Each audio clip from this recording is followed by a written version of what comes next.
Olá, olá, meus amigos, sejam todos muito bem-vindos a mais uma aula de processo civil. Aqui quem vos fala é o professor Stanley Costa, professor de Direito Civil e Processo Civil da LAC Concursos. E no encontro de hoje, nós vamos concluir os estudos sobre a competência no novo Código de Processo Civil. Essa é a quarta aula. É o quarto encontro sobre o tema competência.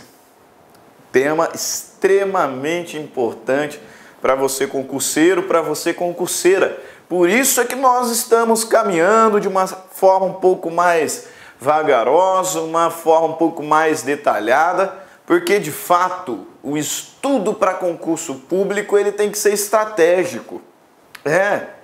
Nós temos que ter uma estratégia de preparação.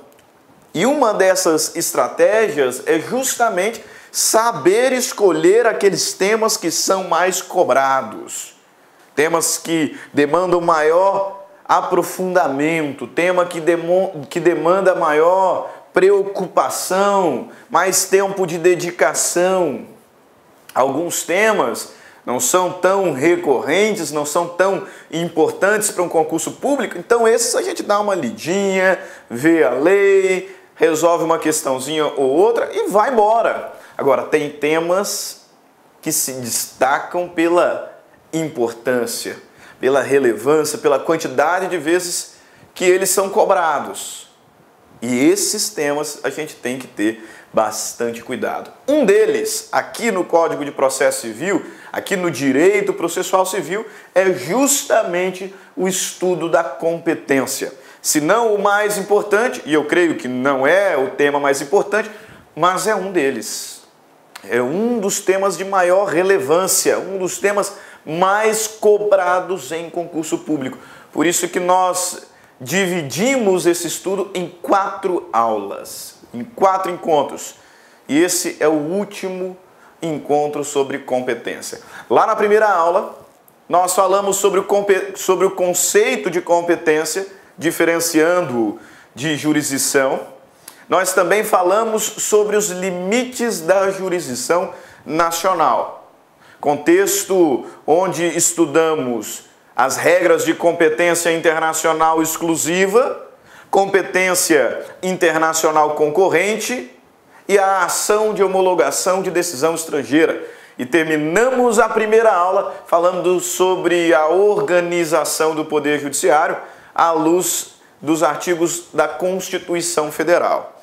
Na segunda parte, trabalhamos então o tema da cooperação internacional. Isso, cooperação internacional. Identificamos o conceito, os princípios fundamentais que devem ser observados na cooperação internacional. Identificamos também uma regra necessária à cooperação internacional, que é a regra da existência de uma autoridade central. E aqui no Brasil, quem faz as vezes dessa autoridade central como regra é o Ministério da Justiça. Então concluímos identificando, conceituando e diferenciando alguns mecanismos de cooperação internacional. Falamos do auxílio direto, da carta rogatória e da ação de homologação de decisão estrangeira. No terceiro encontro, nossa última aula, trabalhamos então a competência interna. Isso, competência interna.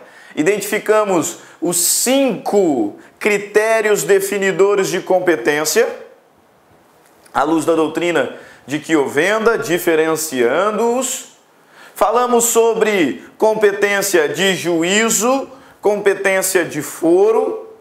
Então, trabalhamos lá na Constituição Federal, artigo 109, a competência da Justiça Federal.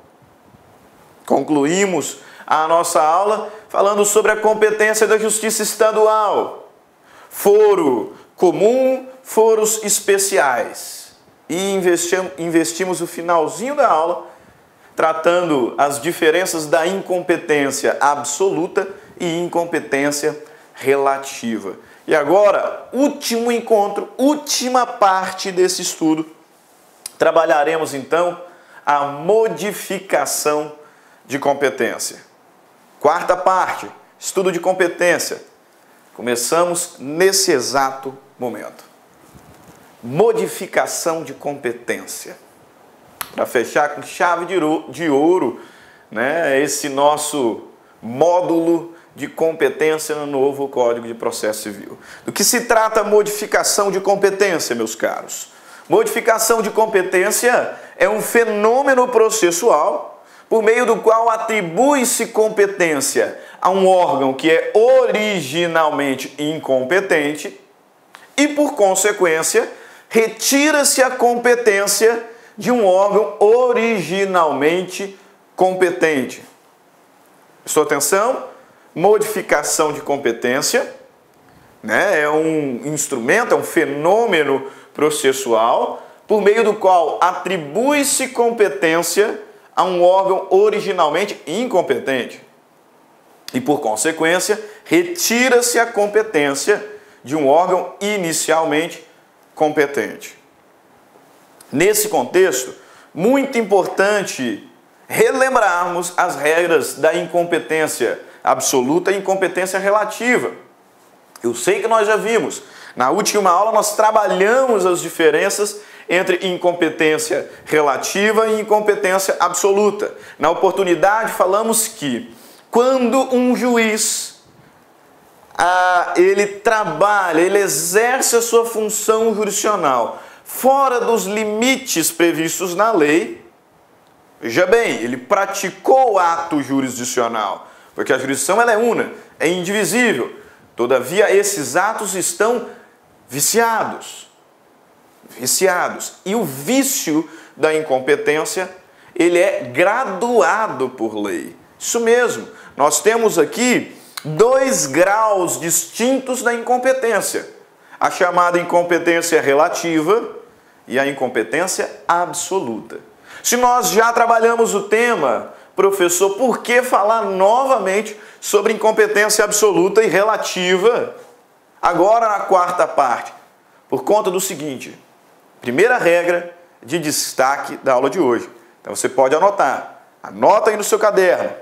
Quando nós falamos sobre modificação de competência, entenda, só pode ser modificada a chamada competência relativa. Isso. Somente a competência relativa é passível, é sujeita à modificação. Somente a competência relativa é que pode ser modificada.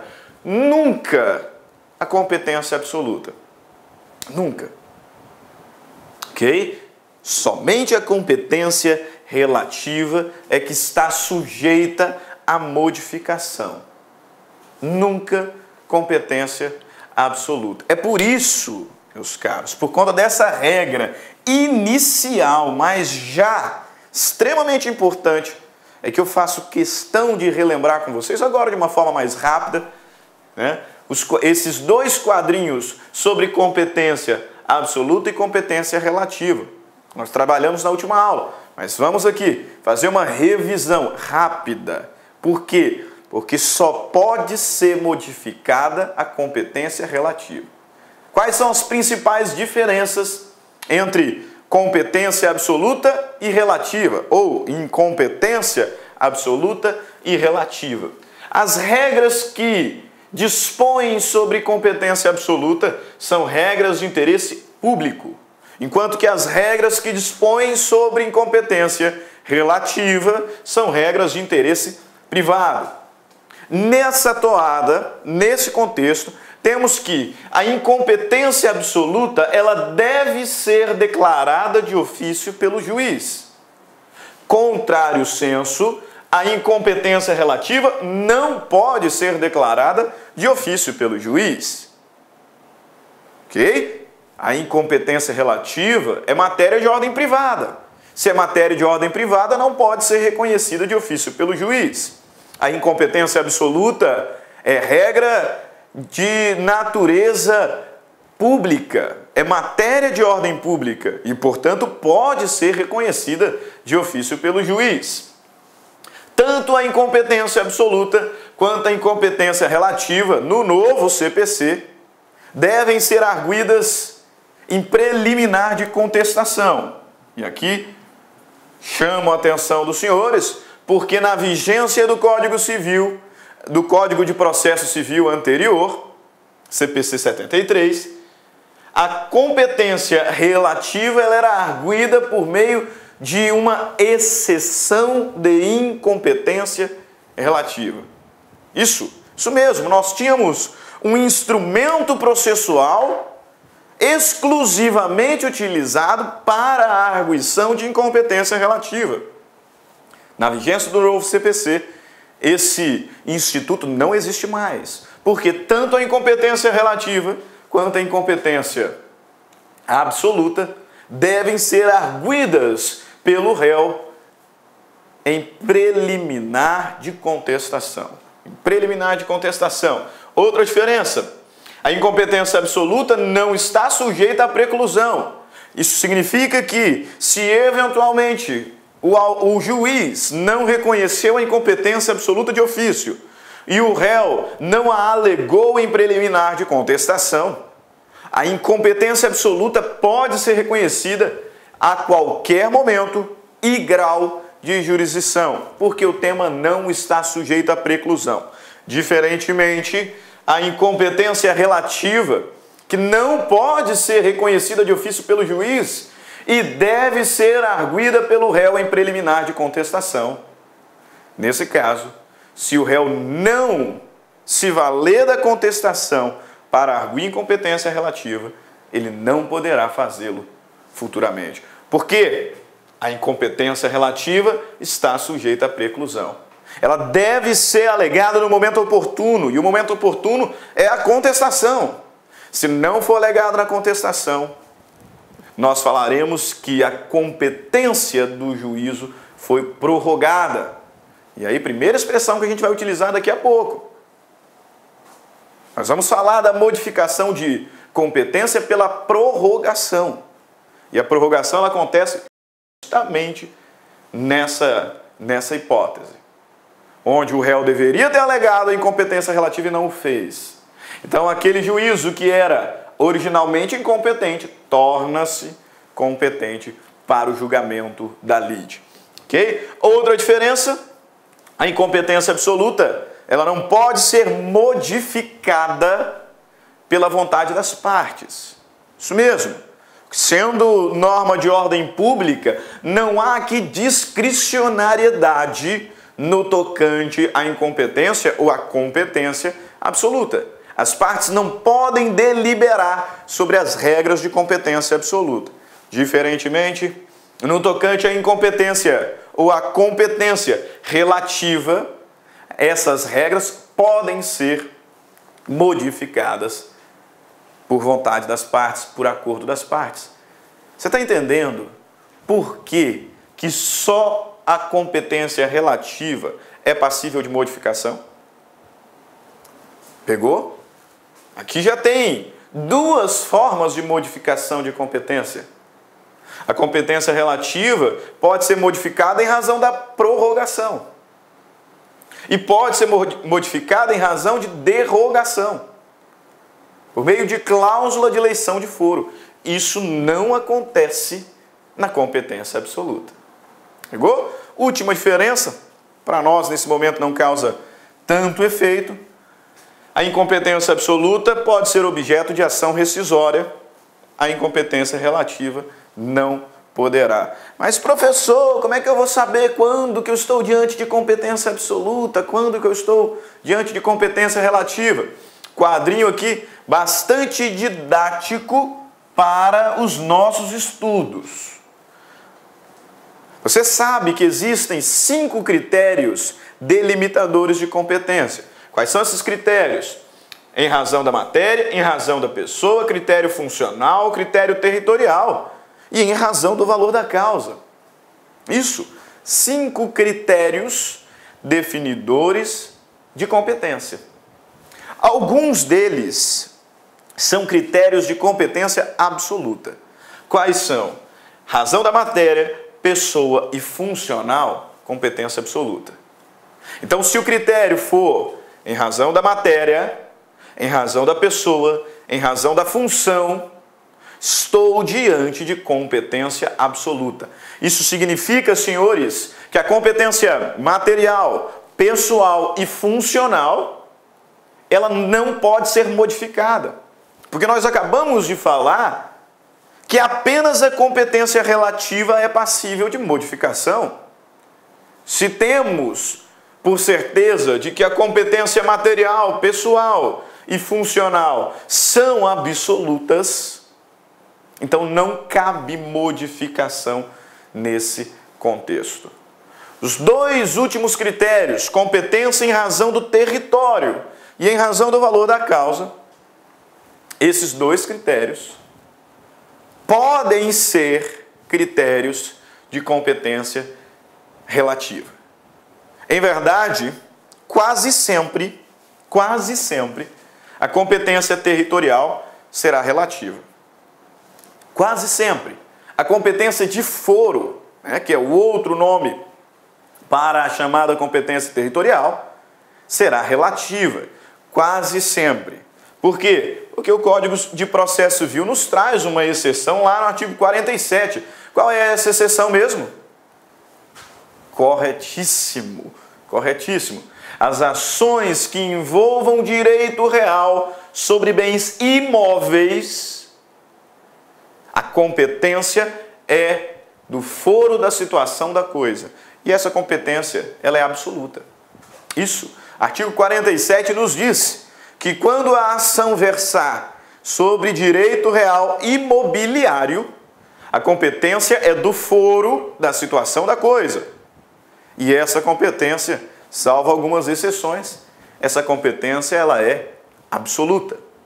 Na mesma toada, temos também que as ações possessórias, que não são ações reais, posse não é direito real. Mas no mesmo contexto, as ações possessórias imobiliárias devem ser ajuizadas no foro da situação da coisa. E mais uma vez estamos diante de competência absoluta. Então, excepcionalmente, a competência territorial pode ser absoluta. Mas na regra geral, a competência territorial será relativa.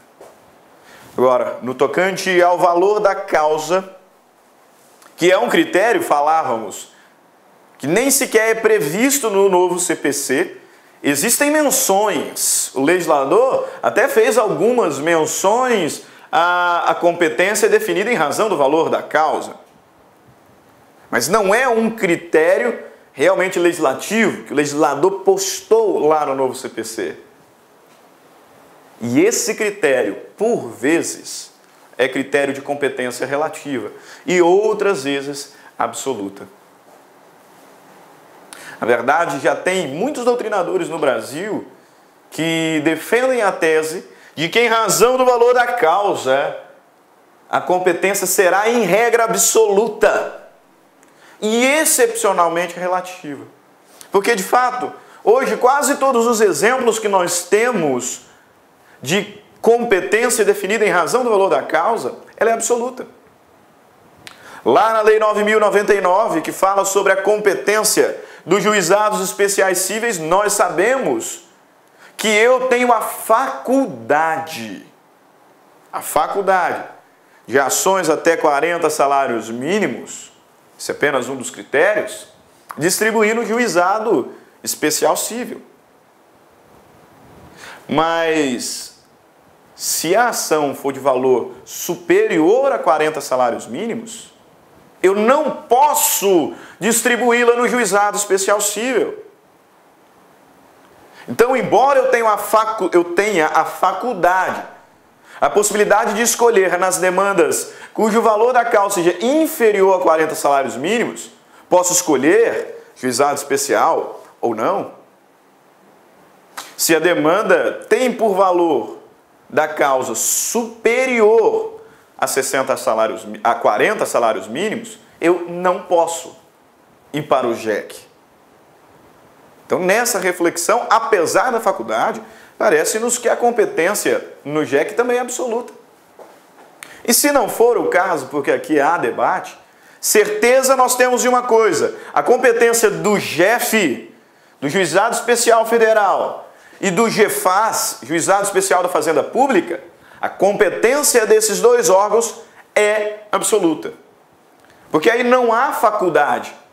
Ações que se enquadrem na competência do JEF ou do JEFAS, que tem um valor da causa até 60 salários mínimos, obrigatoriamente deverão ser distribuídas no JEF ou no JEFAS.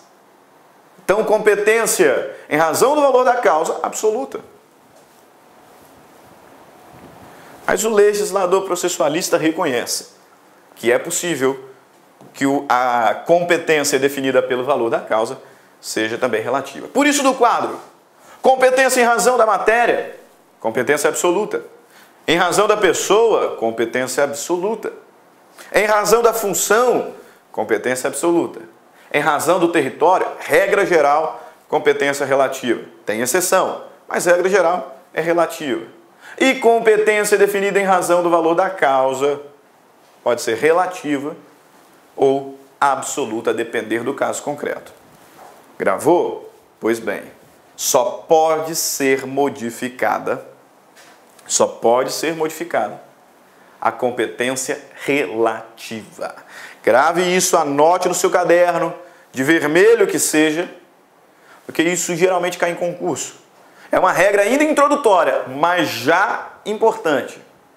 Só cabe modificação de competência relativa. Nunca competência absoluta. Ok?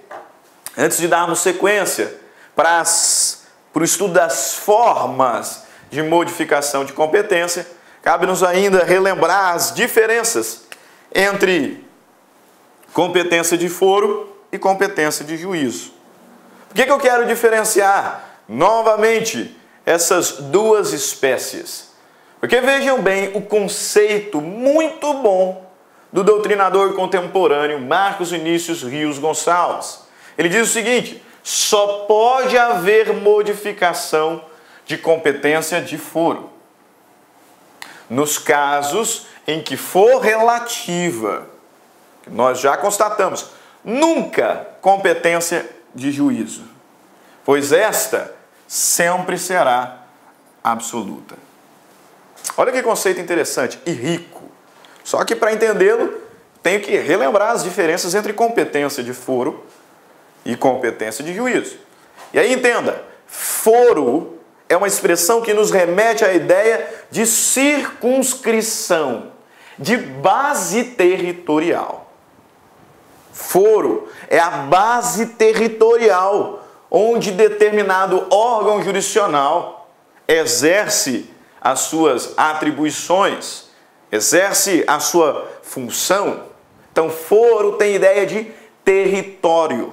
É por isso que, na Justiça Estadual, utilizamos como sinônimo de foro a expressão comarca. Isso, comarca, foro, na Justiça Estadual, perfeito. Na Justiça Federal, seção, foro, perfeito. São expressões que nos remetem à ideia de território.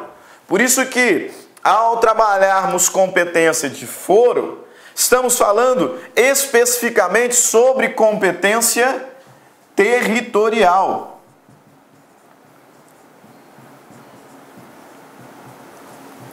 E aí você bem sabe que a competência territorial, em regra, ela é relativa. Mas existem exceções. Caso lá dos direitos reais sobre bens imóveis. Ok? E juízo, professor, o que é juízo mesmo? Juízo é uma unidade judiciária. Juízo é a unidade judiciária, composta pelo juiz e os serventuários e os seus auxiliares. Tanto que, no âmbito da Justiça Estadual, nós utilizamos a expressão vara como sinônimo de juízo, perfeito, tem problema. Porque juízo me remete à ideia de unidade judiciária, composta ali pelo juízo e seus auxiliares. Isso é o juízo. Na justiça estadual, vara. Nesse contexto, falamos que a competência de juízo, ela está relacionada à ideia de competência material. Assim, material, professor? Ué, quando eu estou diante de uma ação de divórcio, onde que uma ação de divórcio deve ser distribuída? Numa vara de família. Não é isso?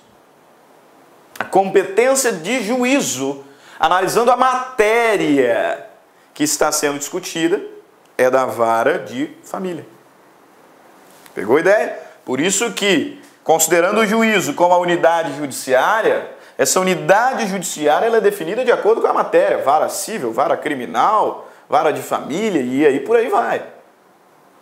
Nós estamos olhando o que? A matéria. A matéria. Por isso, competência de juízo nos traduz a ideia de competência material. Agora vem para o conceito do Marcos Vinícius Gonçalves. Leciona que só pode haver modificação de competência de foro, portanto, competência territorial.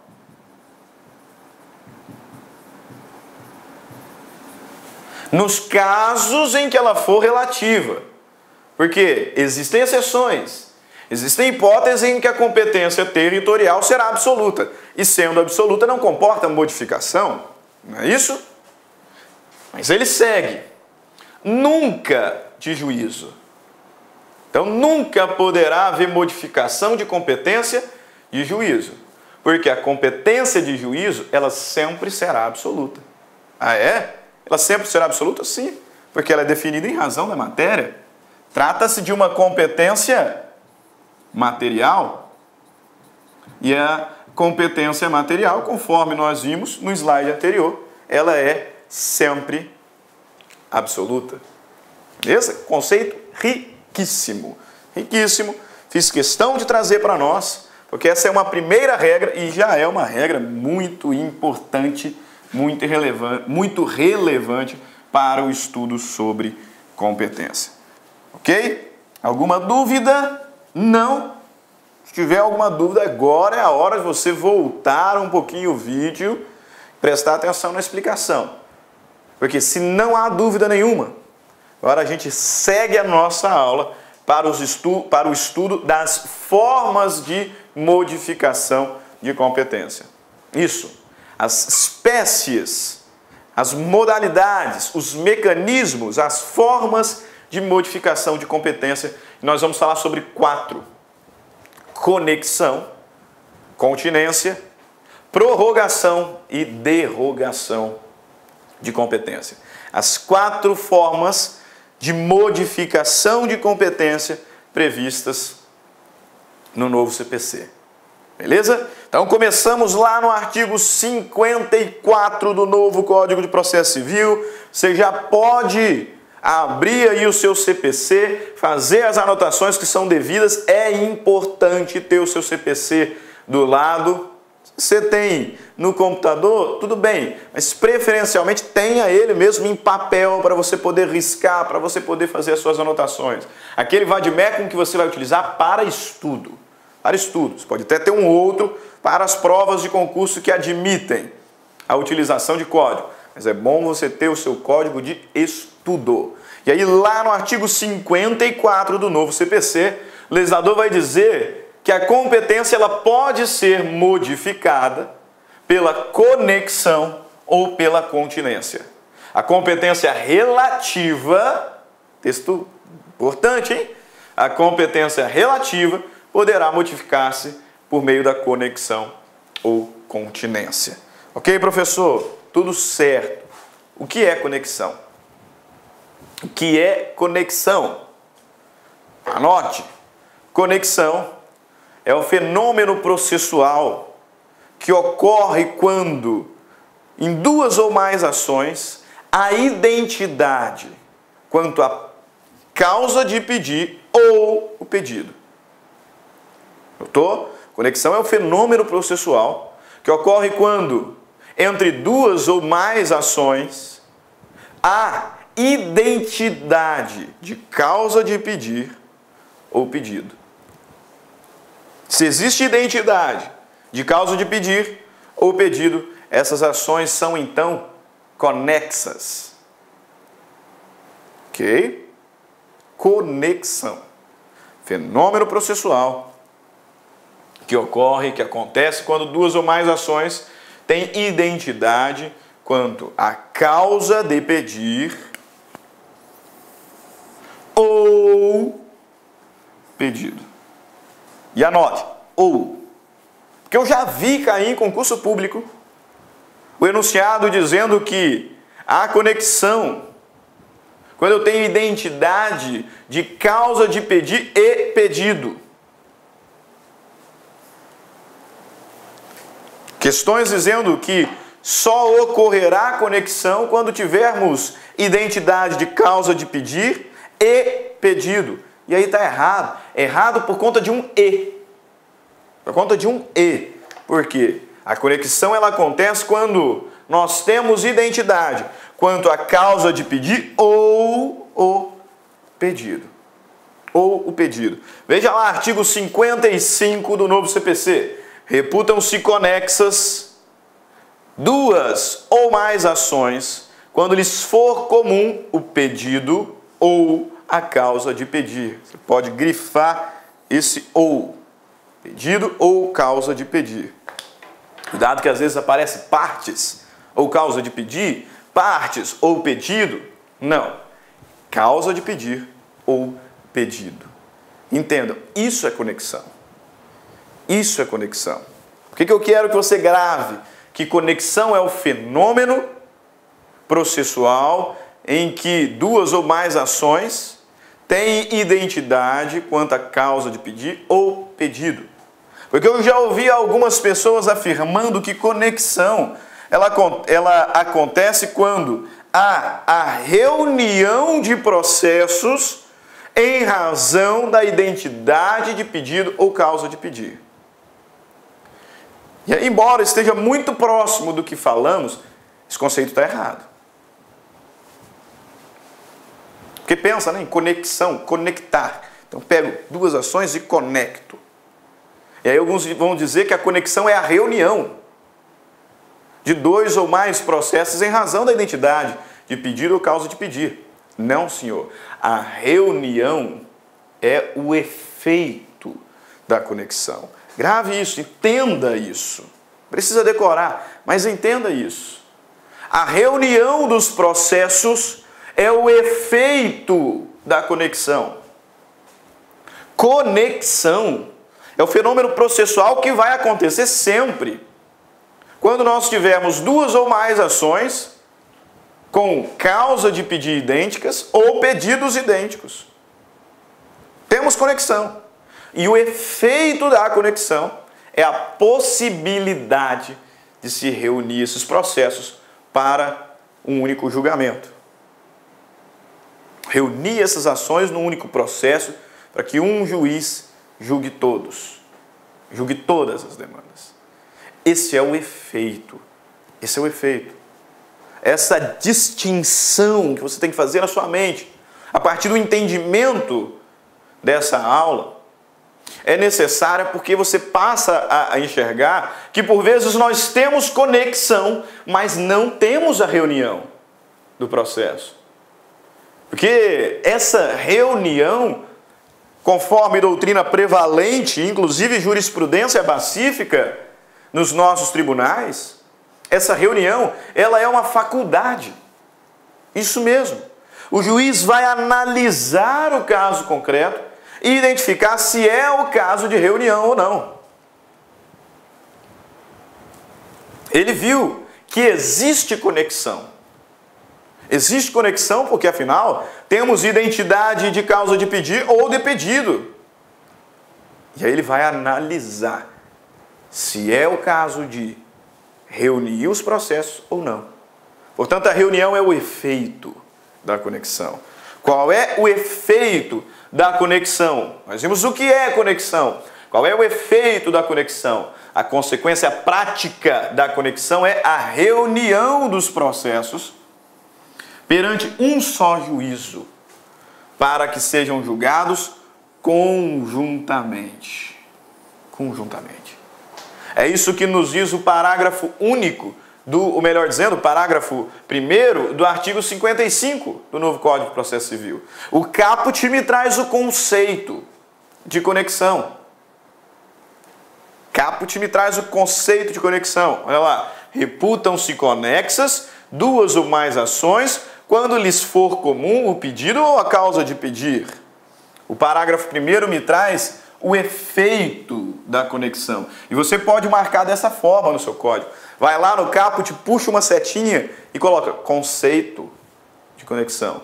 E aí no parágrafo você puxa uma setinha e coloca efeito. Olha o que o legislador nos diz. Os processos de ações conexas serão reunidos para decisão conjunta, salvo se um deles já houver sido sentenciado.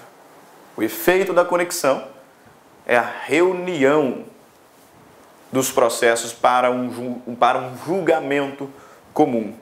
Só que grave, essa reunião, conforme doutrina prevalente e jurisprudência pacífica, ela é facultativa. O juiz é que vai analisar a necessidade ou não. O que alguns questionam sempre, alguns sempre me perguntam, inclusive na faculdade, ao lecionar a matéria, é, professor, qual é o fundamento da conexão? Porque, cá para nós, criar institutos sem consequência nenhuma, com a devida vênia, é idiotice, né? Criar institutos sem que ele nos traga nenhuma consequência, nenhum efeito, não tenha nenhuma motivação, é bobeira. Os institutos que nós encontramos no Código de Processo Civil, eles devem ter uma motivação, um ideal, uma razão, um fundamento. Qual é a justificativa do Instituto da Conexão? Quais são os fundamentos da conexão? 2. Primeiro dos fundamentos é a harmonização das decisões judiciais. A harmonização da atividade jurisdicional. É isso mesmo.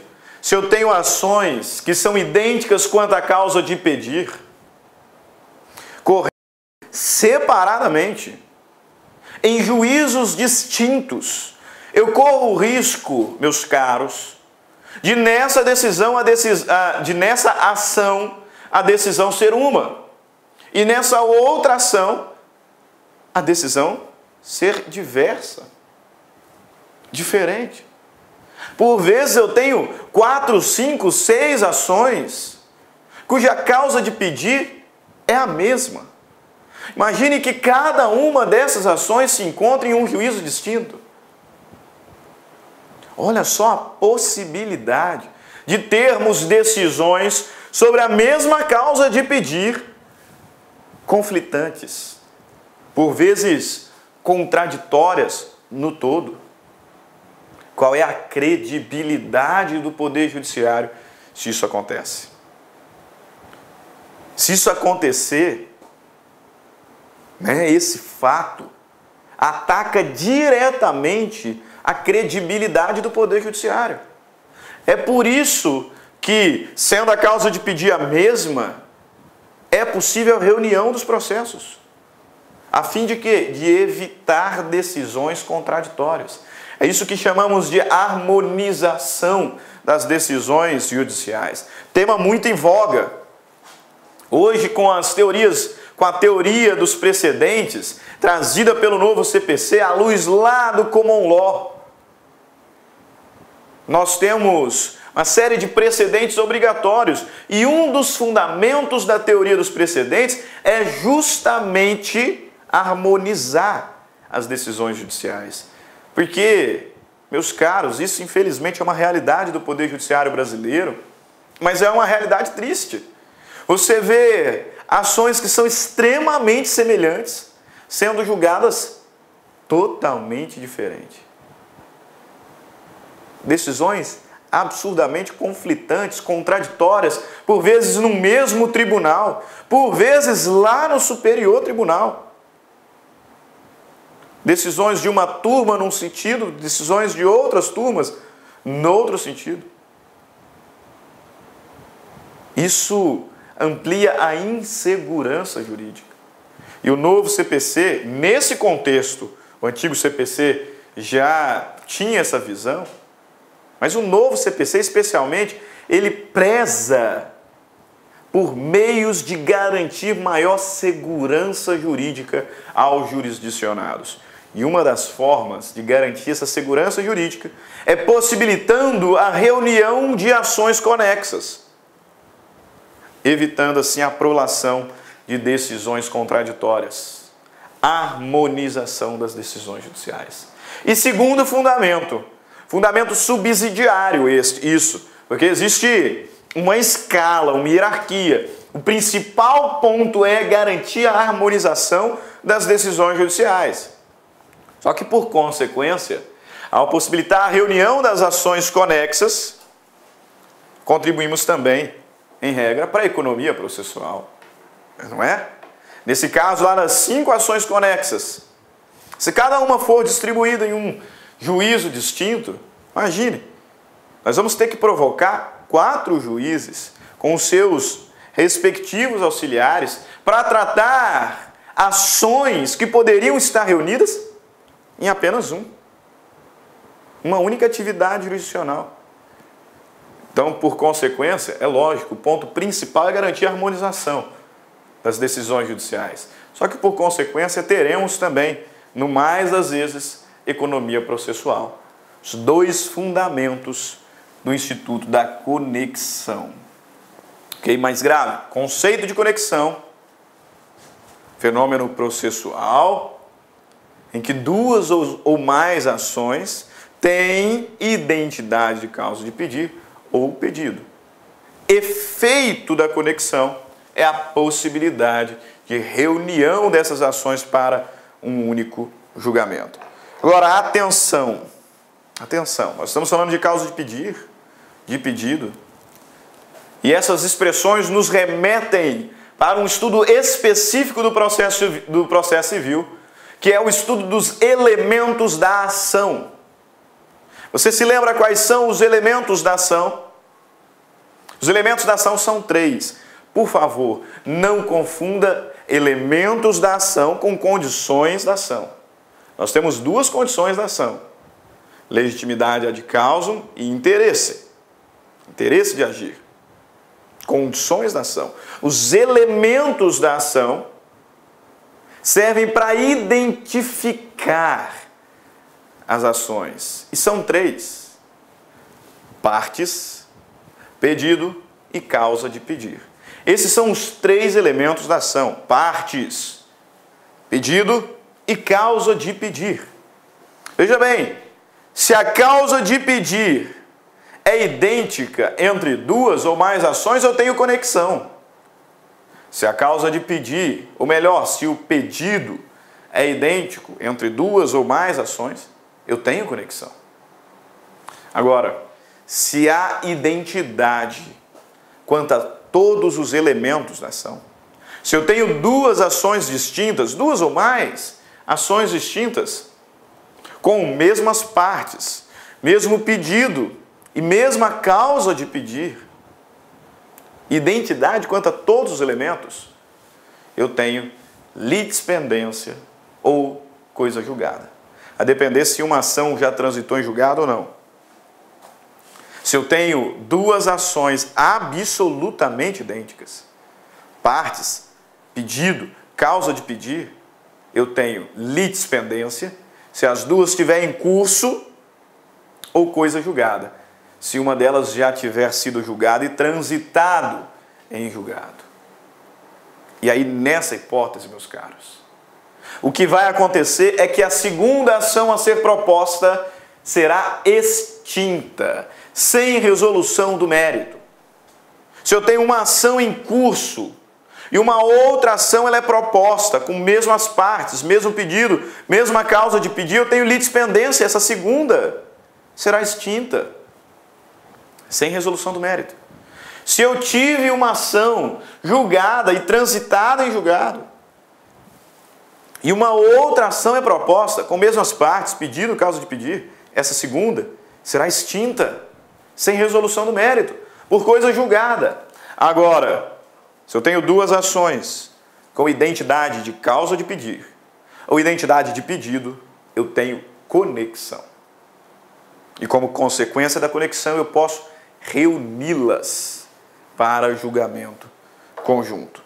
Professor, dá algum exemplo, professor, porque na teoria tudo é muito óbvio. Tá bom, dá para eu decorar, mas por vezes no meu concurso público não cai o conceito, cai exemplos, e aí eu tenho que interpretar o exemplo. Então, por favor, professor, dê alguns exemplos. Vamos lá.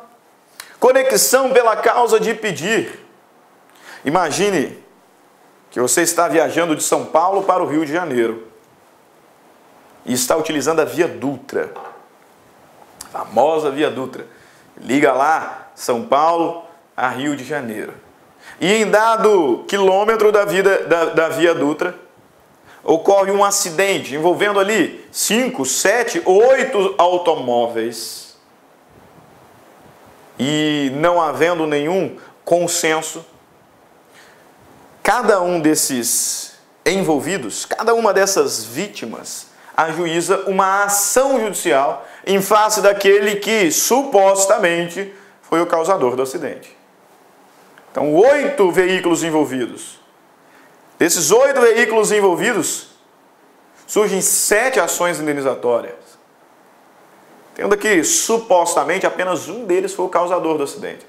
E aí, cada um dos outros ajuiza uma ação indenizatória em face desse sujeito. Imagina se cada uma dessas ações fosse julgada de forma independente, fosse julgada separadamente. E aí, na primeira ação, o juiz entendeu que o autor da demanda, estava no direito e julgou procedente. A outra ação, o juiz julgou parcialmente procedente. Na terceira ação, o juiz deu dano material, deu dano moral. Na outra ação, o juiz julgou improcedente. Olha só que insegurança jurídica. A causa de pedir, meus caros, é o mesmo. A causa de pedir é a mesma. Tanto fática quanto jurídica. Tanto a fundamentação fática quanto a fundamentação jurídica são as mesmas em todas as 7 demandas. Elas são conexas. Melhor é que sejam reunidas, prezando pela harmonia das decisões judiciais e economia processual. Mesma causa de pedir comporta conexão, configura conexão e possibilita a reunião dos processos. Mais raro é a conexão pelo pedido. Isso aqui é um pouquinho mais raro.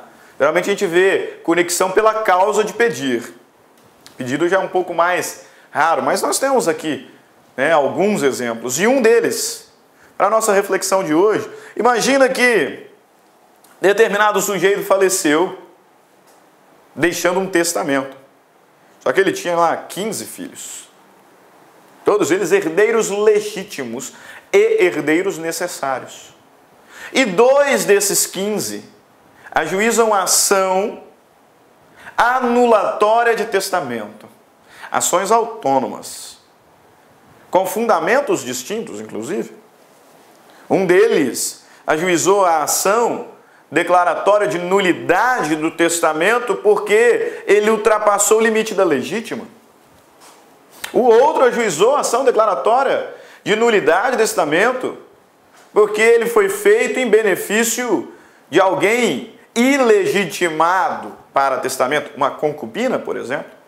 2 ações distintas com causas de pedido distintas, mas com o mesmo pedido, qual seja a anulação ou a declaração de nulidade daquele testamento. Essa ação pode ser reunida. Pode ser reunida essas ações, podem ser reunidas, porque são conexas. Conexão quanto ao pedido. Imagina também no mesmo sentido, sucessório, né? Anulação de partilha extrajudicial. Com diferentes fundamentos, mas o objetivo é o mesmo. Anular aquela partilha extrajudicial. Tenho conexão. Conexão pelo pedido. Conexão pelo pedido. Agora, isso já é bem antigo, né? Desde o CPC anterior que nós trabalhávamos conexão, inclusive dando o devido destaque, porque conexão é um tema bastante em concurso público. Então, dando o devido destaque, esse tema já é um tema, de certa forma, antigo. Agora, cabe-nos nessa aula fazer alguns apontamentos sobre a conexão. Você já conhece. Alguns apontamentos que são novos. Algumas novidades do CPC 15 no tocante a... Olá, meus amigos, tudo bem? Sou o professor Luiz, desculpa interromper essa sua grande videoaula, mas muitos de vocês estão perguntando, professor, e o PDF dessa aula? Onde que está o PDF dessa aula? Atenção, o PDF dessa aula, a gente pede uma pequena contribuição aqui para a nossa plataforma da Lá Concursos, né? Olha só, atenção, todos os PDFs, não só dessa aula, mas todos os PDFs que eu falo que é do curso do TJ, da playlist da Lá Concurso TJ Pará 2019, né? Mais o Personal Coach. O que é o Personal Coach? É a nossa ferramenta pedagógica, ou seja, você pode assistir também esse vídeo, tá, lá na plataforma através do Personal Coach. Personal significa pessoal e coach significa treinador.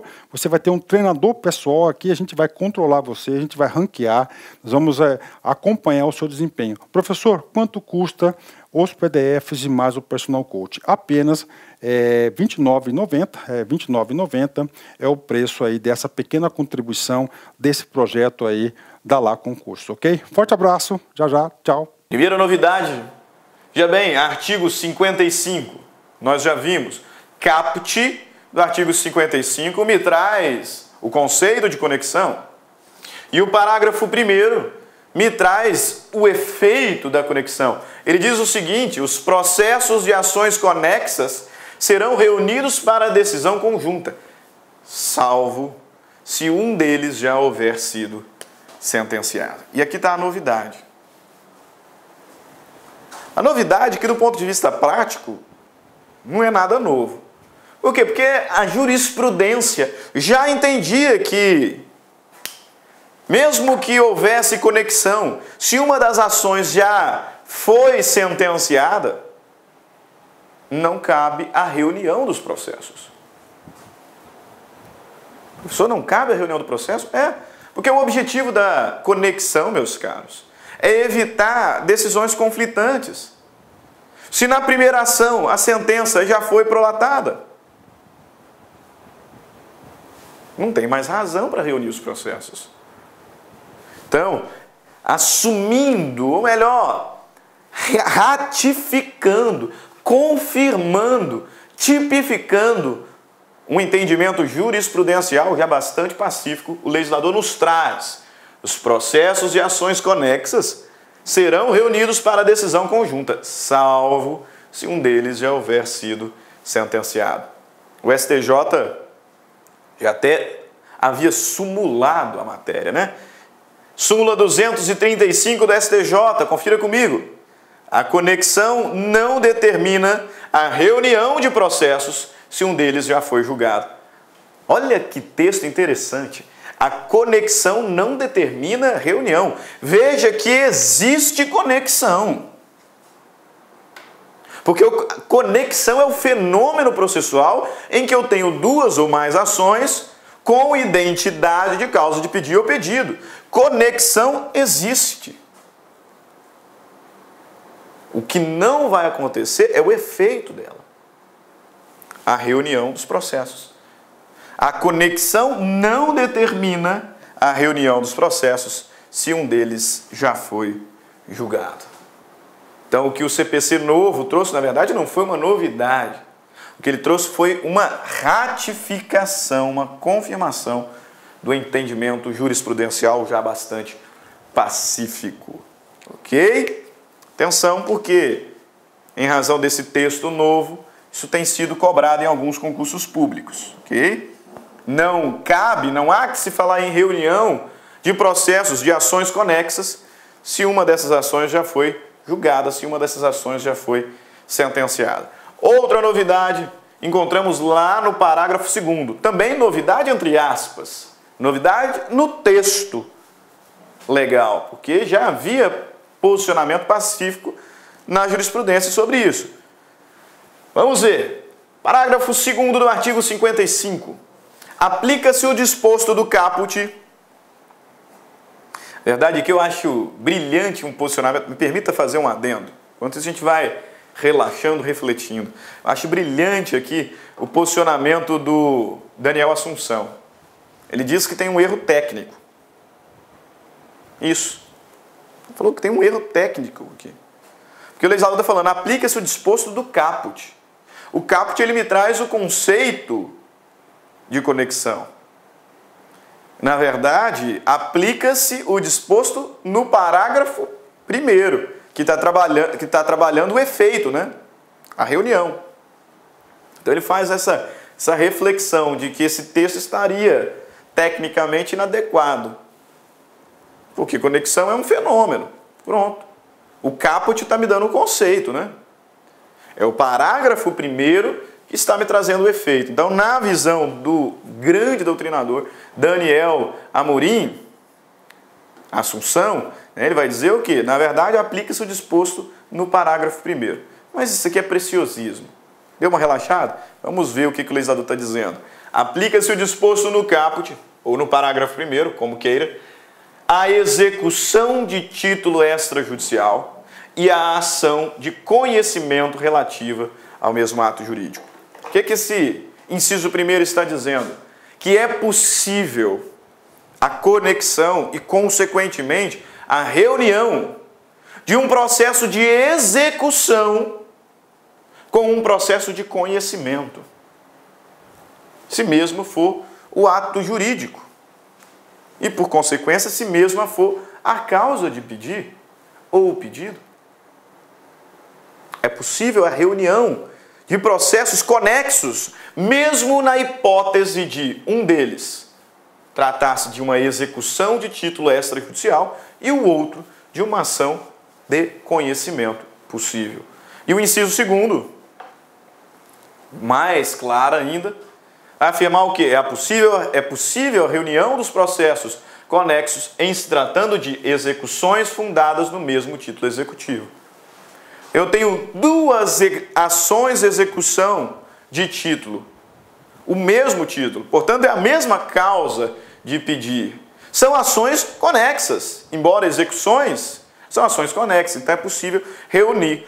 Por que a gente chama atenção para esses dois detalhes? Porque comumente a gente vê conexão e, consequentemente, reunião de ações de conhecimento. Inclusive os exemplos que nós citamos aqui. Os dois, ações de conhecimento. Com a mesma causa de pedir ou com o mesmo pedido. Só que notem, é possível, isso a jurisprudência já reconhecia, o novo CPC pacificou, é possível a reunião de ações conexas, sendo uma delas ação de execução de título extrajudicial e a outra ação de conhecimento. E é possível também a reunião de ações de execução conexas porque o título fundante é o mesmo. Ok? E o parágrafo 3º, para fechar aqui e passarmos ao estudo da continência, nos traz uma outra regra interessante, uma regra nova, pacificando também entendimento jurisprudencial e que a gente precisa ter o devido cuidado. Olha lá. Serão reunidos para julgamento conjunto os processos que possam gerar risco de prolação de decisões conflitantes ou contraditórias, caso decidido separadamente, mesmo sem conexão entre eles. Serão reunidos para julgamento conjunto os processos que possam gerar risco de prolação de decisões conflitantes ou contraditórias, porque a finalidade da conexão é a harmonização das decisões, né? Caso decididas separadamente, mesmo sem conexão entre eles. Esse parágrafo, meus caros, nos revela dois pontos aqui interessantes. Esse parágrafo nos confere duas conclusões importantes. Primeira conclusão, que eu já fiz menção a ela anteriormente. A reunião dos processos, ela é cabível, ela é justificável quando houver a possibilidade de prolação de decisões conflitantes ou contraditórias. Então, primeira conclusão que extraímos aqui desse parágrafo terceiro é que, havendo conexão, se inexistir risco de prolação de decisões conflitantes ou contraditórias, não há razão para reunir os processos. Por isso que a doutrina tem dito que conexão é o fenômeno. E o efeito da conexão, que é a reunião dos processos, esse efeito é faculdade do juiz. O juiz é que vai analisar, no caso concreto, se realmente a reunião dos processos é viável. Porque existe o risco de prolação de decisões conflitantes, porque realmente vai contribuir para a economia processual ou não. E se ele constatar que a justificativa da reunião não vai acontecer, não tem por que reunir os processos. Se ele constatar que não há risco de decisões contraditórias, se constatar que a reunião não contribuirá para a economia processual, porque às vezes cada uma dessas partes mora em um lugar diferente, às vezes em estados diferentes, então a reunião não é saudável para a economia processual. Então, juiz, não reúne. Não reúne. Essa conclusão dá para enxergar perfeitamente aqui.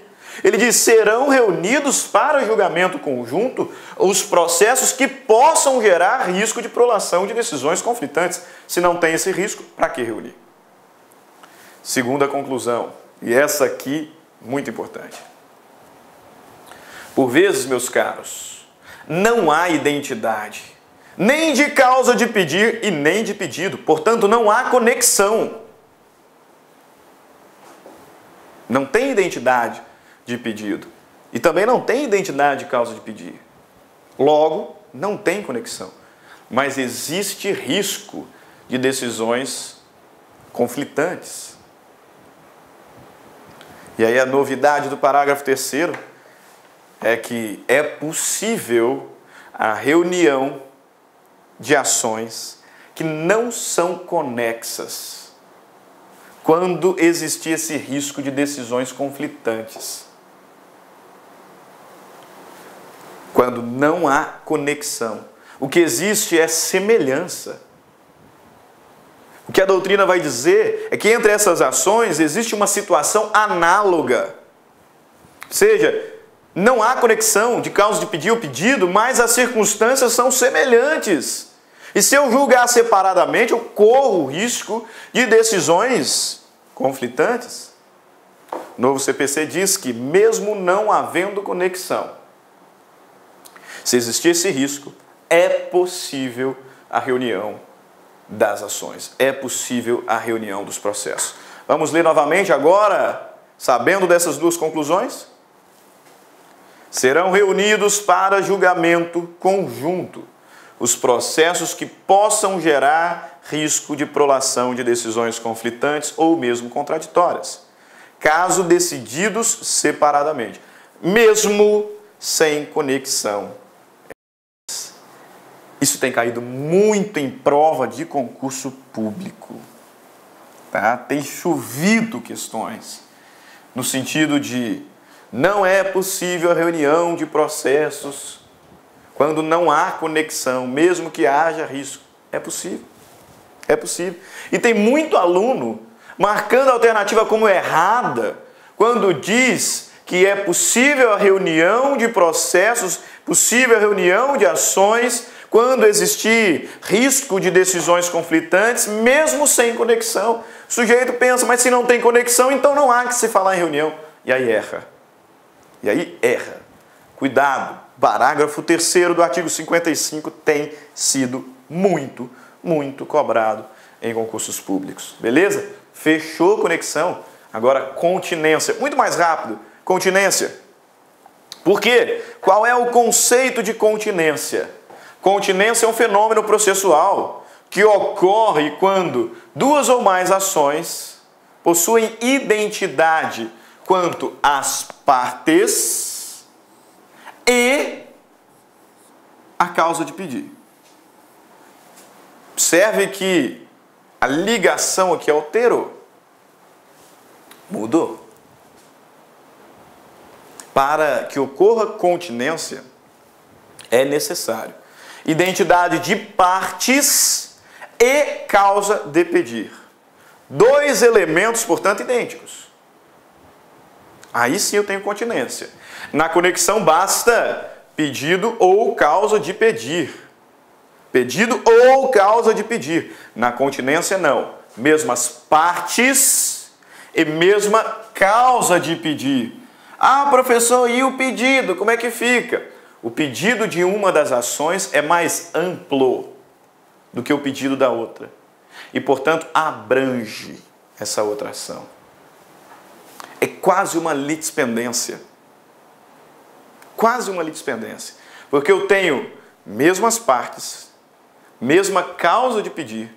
E o pedido de uma ação é mais ampla, é mais amplo, melhor dizendo, do que o pedido da outra ação. Aí eu tenho continência. Aí eu tenho continência. Ah, professor, me dá um exemplo. Olha aqui o exemplo que eu trouxe para vocês. Mateus propôs uma ação de reconhecimento de paternidade em face de João. Em face de João. E aí depois ele propôs uma outra ação, também de reconhecimento de paternidade, mas cumulada com pedido de alimentos. Então veja, mesmas partes, mesma causa de pedir. Mas o pedido da segunda é mais amplo do que o pedido da primeira. Pegou a mensagem? Imagina que esse sujeito já faleceu. E aí aparece uma criança dizendo ser filha dele. E essa criança vai propor uma ação de reconhecimento de paternidade pós-morte em face aos outros herdeiros. Pedindo reconhecimento da paternidade. Só que uma outra ação é proposta em que essa mesma criança, em face aos mesmos herdeiros, requer o reconhecimento da paternidade pós-morte, também a petição de herança. O refazimento da partilha. Observe, mesmas partes, mesma causa de pedir, mas o pedido de uma é mais amplo, mais abrangente. É isso que o artigo 56 vai nos dizer. Continência é um fenômeno processual em que existem duas ou mais ações com identidade quanto às partes e causa de pedir. Mas o pedido de uma, por ser mais amplo, abrange o pedido das demais. Artigos 56 do novo Código de Processo Civil. Qual é o efeito da conexão, professor? Ou melhor, da continência, né? Qual é o efeito da continência, professor? O conceito eu já sei. Antes de falarmos sobre o efeito, meus caros, é importante observar que aqui no tocante à continência, aparecem as seguintes expressões: ação continente e ação contida. Ação continente e ação contida. Eu tenho aqui duas ações com mesmas partes, mesma causa de pedir, e o pedido de uma é mais abrangente do que o da outra. Portanto, eu tenho duas ações. Uma delas é chamada ação continente, a outra é chamada ação contida. Qual é a diferença entre esses conceitos? Ação continente é aquela que tem o pedido mais amplo. E, por consequência, ação contida é aquela que tem o pedido mais restrito. Por que eu preciso identificar esses elementos? Por conta do efeito. O efeito da continência vai variar a depender de qual das ações é a continente e a contida. O legislador ele nos diz, lá no artigo 57, vamos aqui, lá no artigo 57, ele nos diz que quando houver continência e a ação continente, ou seja, aquela que tem pedido mais amplo, tiver sido proposta anteriormente, no processo relativo à ação contida, será proferida sentença sem resolução de mérito. Caso contrário, as ações serão necessariamente reunidas. Então, no tocante aos efeitos da continência, como é que eu tenho que pensar? Da seguinte forma: se a ação continente, então a ação de pedido mais amplo, tiver sido proposta posteriormente à ação contida, então nós teremos a reunião dos processos. Olha aqui o conceito que o professor Stanley nos trouxe. A consequência prática da continência é a reunião dos processos, perante um só juízo para que sejam julgados conjuntamente. Só que essa reunião dos processos, ela vai acontecer se a ação continente, ou seja, a ação mais ampla, se a ação mais ampla tiver sido proposta posteriormente à ação contida. Pegou? Por quê? Meus caros, se a ação continente, ou seja, a ação mais ampla, ela foi proposta anteriormente, a ação mais ampla, a ação que abrange o pedido da contida. Se a ação com pedido mais amplo, a ação continente, foi proposta anteriormente, não tem razão para eu reunir os processos. Não tem razão para eu reunir os processos. Não tem? O que eu vou fazer? Eu vou extinguir a ação contida, sem resolução do mérito. Agora, analise de novo o artigo 57. Quando houver continência e a ação continente, portanto a ação mais ampla, tiver sido proposta anteriormente, no processo relativo à ação contida, não vai ter reunião, não. No processo relativo à ação contida, será proferida sentença de extinção do feito sem resolução do mérito. Sem resolução do mérito. Não tem razão para reunir. A ação mais ampla é a anterior. Então, quando é que eu vou ter reunião de processos em razão de continência? Quando a ação continente tiver sido proposta posteriormente. Posteriormente. A ação contida é a primeira. A ação continente é a segunda. Aí sim, as ações serão necessariamente reunidas. Se a ação continente tiver sido proposta anteriormente, no processo relativo à ação contida será proferida sentença sem resolução do mérito. Se a ação continente tiver sido proposta posteriormente, então as ações serão, olha o detalhe, necessariamente reunidas. Aqui não há faculdade. Lá na conexão tem. Na conexão o juiz pode analisar lá o caso concreto e ver se realmente existe risco de decisões conflitantes ou não. E aí determina a reunião. Ou não. Faculdade. Na continência não tem escolha. Se a ação mais ampla foi proposta anteriormente, a ação contida será extinta sem resolução do mérito. Se a ação contida foi proposta anteriormente e a ação continente posteriormente, necessariamente elas serão reunidas. Não há faculdade. Porque cá para nós, meus caros, se já existe risco de decisões conflitantes, quando apenas a causa de pedir é a mesma, quando apenas o pedido é o mesmo, o que dizer das ações em que as partes são as mesmas, as causas de pedir são as mesmas, e o pedido de uma é mais amplo do que o da outra? O risco aqui é grave. Por isso é que, se a ação continente ela é proposta posteriormente, reúne. Se a ação continente foi proposta anteriormente, extingue, sem resolução do mérito, a ação contida. Esse ponto aqui depende tanto da nossa atenção, tá? Esse ponto nós temos que realmente ter tanta atenção que eu fiz questão de trazer essa observação mais uma vez do Marcos Vinícius Rios Gonçalves. Olha lá, não haverá utilidade na propositura da ação contida quando a continente já estiver em curso, pois o pedido da ação continente abrange o da contida, de sorte que o ajuizamento posterior acabará gerando, não propriamente continência, mas uma espécie de litispendência parcial. Genial. Genial. É ou não é?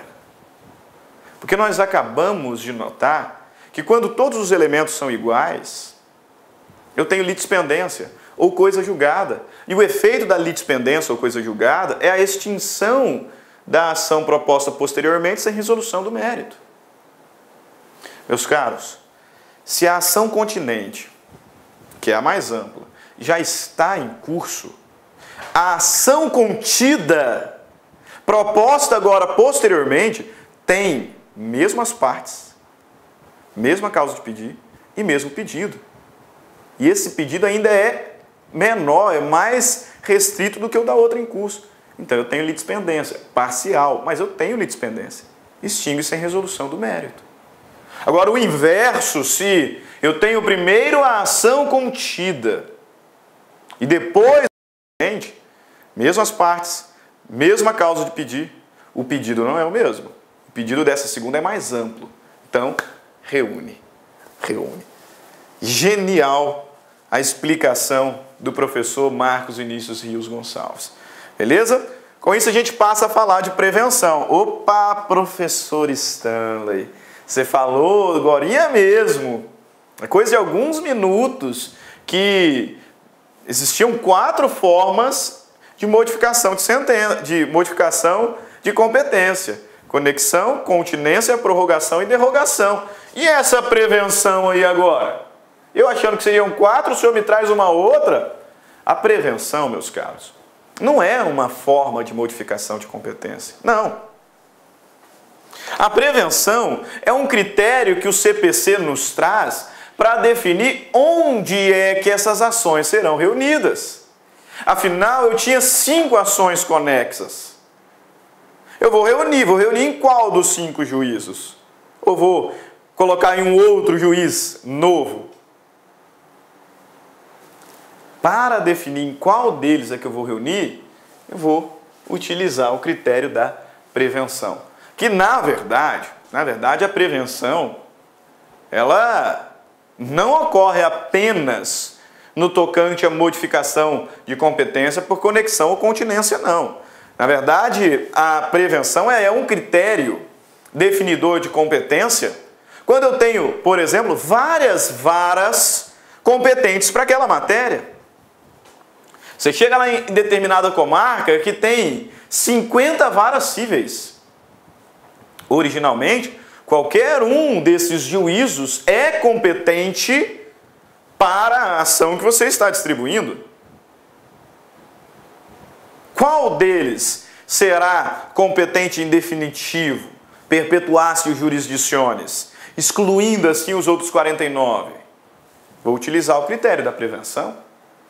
Outra situação, nós sabemos que por vezes eu tenho ações com foros distintos competentes. Isso mesmo, ações cuja competência é de foros distintos. Imagina aquela ação indenizatória fundada em acidente de trânsito. Nós vimos na aula passada, ao discutirmos os foros especiais, que nas ações de responsabilidade civil vinculadas a acidente de trânsito, são competentes concorrentemente o foro do domicílio do autor e o foro do local do ato ou do fato. Concorrente. 2 foros distintos. Qual deles se perpetuará na competência, tornando o outro incompetente? Prevenção é que vai nos dizer. E agora sim, no contexto da conexão e continência, vou reunir processos. Em qual dos juízos os processos serão reunidos? O que vai definir é a prevenção. É a prevenção. Olha lá o artigo 58 do novo CPC, tratando especificamente sobre conexão e continência. A reunião das ações propostas em separado far-se-á no juízo prevento, onde serão decididas simultaneamente. Então, no caso de conexão e continência, a reunião das ações propostas separado far-se-á no juízo prevento, onde serão decididas simultaneamente. Qual é o juízo prevento? O que vai me dizer é o registro ou a distribuição. Aquele em que foi primeiro registrado a ação, ou em que foi registrada ou distribuída a primeira ação. Esse é o juízo prevento. Vou levar em consideração o registro nas hipóteses lá de comarcas de vara única, ou distribuição nas comarcas de múltiplas varas. Qual foi o juízo para o qual a primeira ação foi distribuída? Então, esse é o juízo prevento.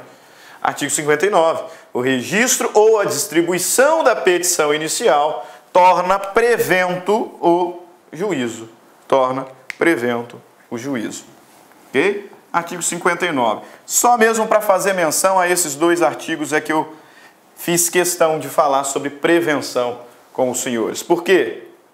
Agora, no quarto ponto, a gente identifica a terceira forma de modificação de competência. Nós já vimos que apenas a competência relativa é passível de modificação, nunca a absoluta. E que a competência pode ser modificada em razão da conexão, mesmo pedido ou mesmo a causa de pedir, mas também pode ser modificada em razão da continência, mesmo as partes, mesmo a causa de pedir, pedido mais abrangente em uma ação do que na outra. Conexão, continência, terceira forma de modificação de competência. Quarto ponto da nossa aula. Prorrogação de competência. Quando é que acontece a prorrogação de competência?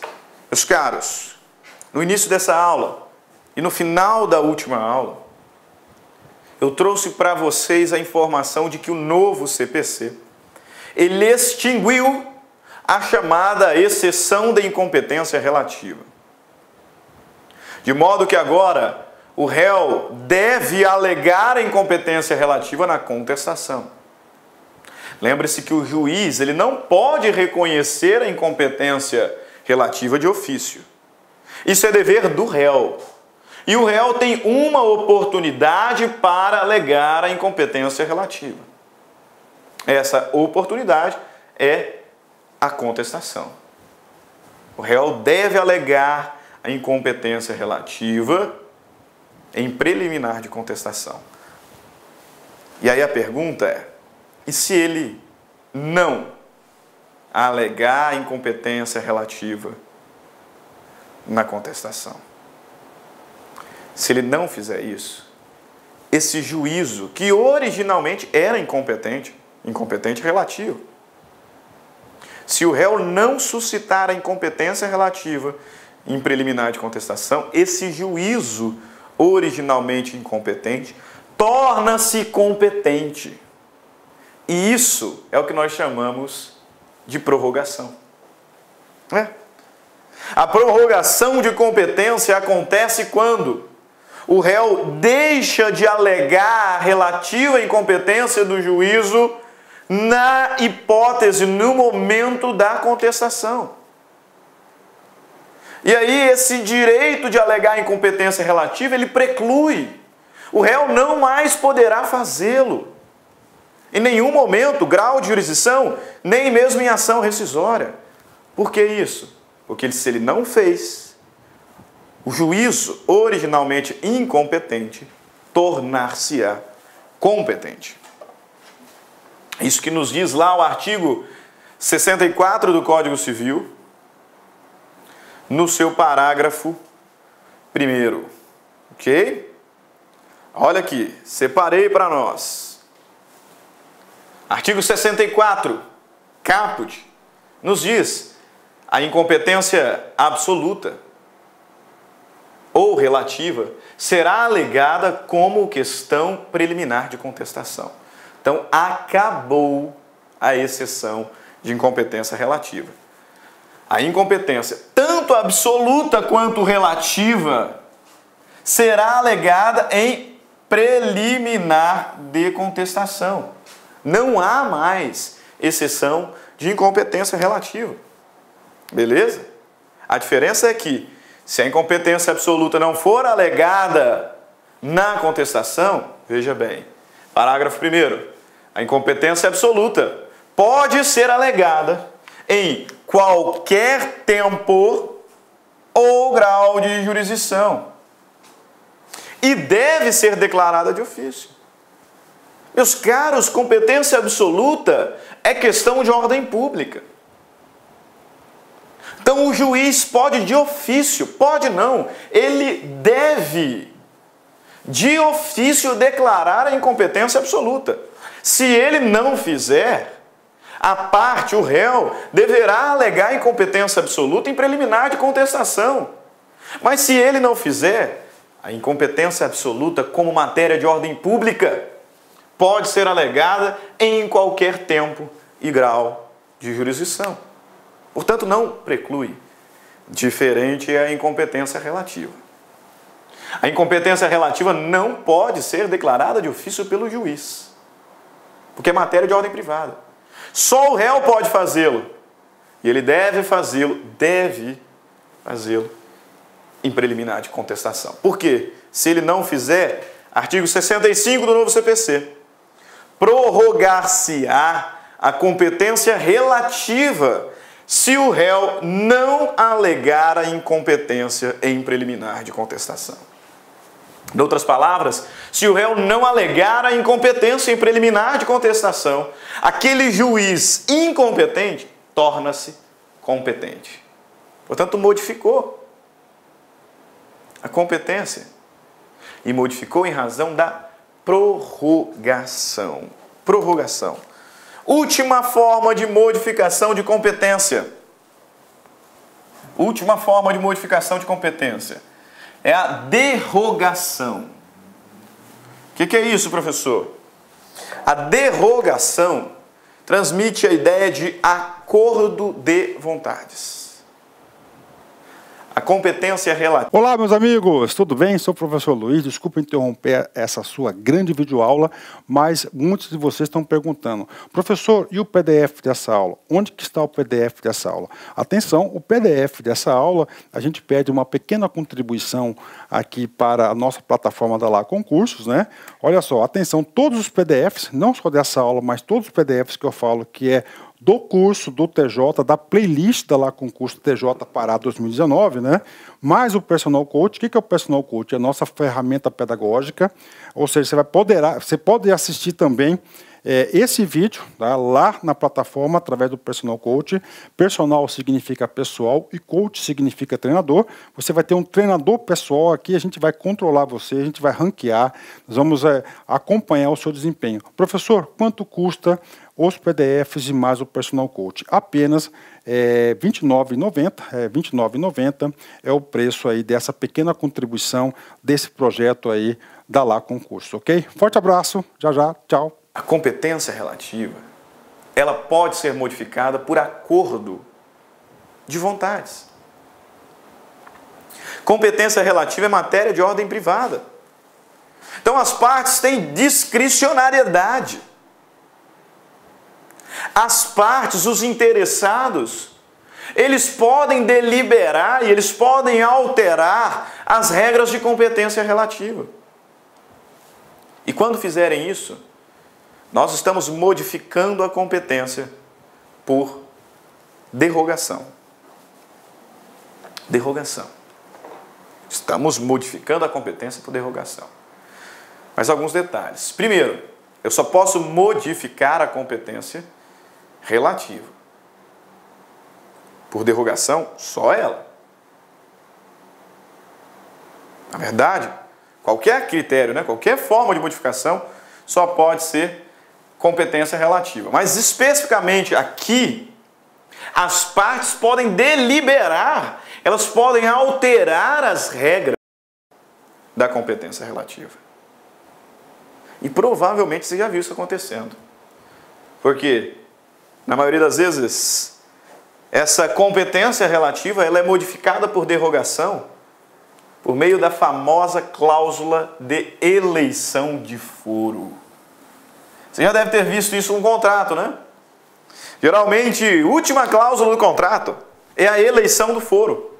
As partes escolhem lá, eventuais conflitos relacionados a esse contrato serão solucionados pelo foro de Cuiabá. Eu estou escolhendo a competência relativa, a competência territorial. As partes estão escolhendo derrogação. Derrogação. Vejamos o artigo 62 do novo CPC. A competência é determinada em razão da matéria, da pessoa ou da função é inderrogável. A competência é determinada em razão da matéria, da pessoa ou da função é inderrogável por convenção das partes.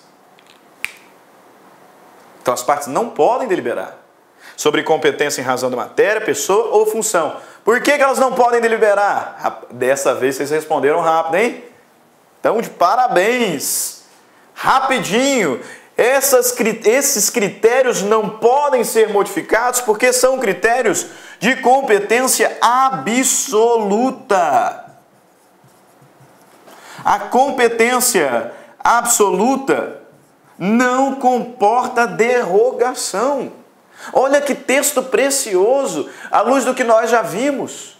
O legislador está me dizendo aqui que a competência determinada em razão da matéria, da pessoa ou da função é inderrogável. Isso significa que esses três critérios determinam competência absoluta. Absoluta. Diferente é a disposição do artigo 63. Diferente é a disposição do artigo 63. Onde o legislador diz o seguinte: as partes podem modificar a competência em razão do valor da causa e em razão do território, elegendo foro onde será proposta ação oriunda de direitos e obrigações. Esse artigo é riquíssimo. Pelo seguinte: primeiro, as partes podem modificar a competência em razão do valor da causa, em razão do valor, ou em razão do território. Porque são dois critérios definidores de competência relativa. Cuidado, não vá com muita sede ao pote. Existem situações em que a competência definida por território, ela é absoluta. E existem situações em que a competência, no mais das vezes, definidas em razão do valor, ela é absoluta. Mas se existe competência relativa existirá em razão do valor ou em razão do território. E a competência relativa pode ser modificada por acordo das partes, por derrogação. Segundo ponto importante desse texto: as partes podem modificar a competência em razão do valor e em razão do território, elegendo o foro onde será proposta ação oriunda de direitos obrigacionais. Então, mesmo no âmbito da competência relativa, as partes só podem modificar por comum acordo, por derrogação, se envolver direito obrigacional. Se envolver direito obrigacional. É por isso que a cláusula de eleição de foro a gente encontra em contratos. Porque contratos, ou melhor dizendo, porque o contrato é a principal fonte de obrigações. Então cuidado. Porque se está relacionado a direito real, eu não posso. Direito personalíssimo, eu não posso. Não posso derrogar. Cabe a derrogação da competência relativa. E mais, quando envolver direitos obrigacionais, direito das obrigações, portanto, direito patrimonial relativo, contratos. Contratos, ok? E aí, para concluir aqui, alguns outros apontamentos que a gente encontra na lei. A lei. Olha lá, parágrafo 1º. A eleição de foro só produz efeito quando constar de instrumento escrito e aludir expressamente a determinado negócio jurídico. Notou aqui o detalhe importante? Primeiro, a derrogação de competência só cabe em relação à competência relativa. Segundo, só cabe em relação ao direito das obrigações. Terceiro, a eleição do foro tem que ter sido feita por instrumento escrito. Então não cabe derrogação de competência verbal. Não cabe. A derrogação de competência tem que acontecer por meio de instrumento escrito. E tem que aludir expressamente a um negócio jurídico. Isso me revela um outro detalhe interessante. Qual? Veja bem, o direito das obrigações, ele tem algumas fontes. É fonte de obrigação, fonte imediata, o contrato, o ato unilateral de vontade e o ato ilícito. Isso é direito material, tá? Contrato, o ato unilateral de vontade e o ato ilícito.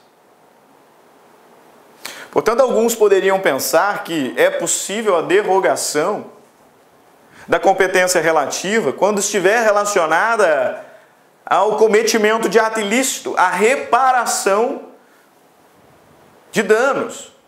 Quando estiver relacionada à responsabilidade civil aquiliana. Não pode. Embora o ato ilícito seja fonte de obrigações, a derrogação deve constar de instrumento escrito e aludir expressamente a determinado negócio jurídico. O ato ilícito não é um negócio jurídico, né? O contrato é.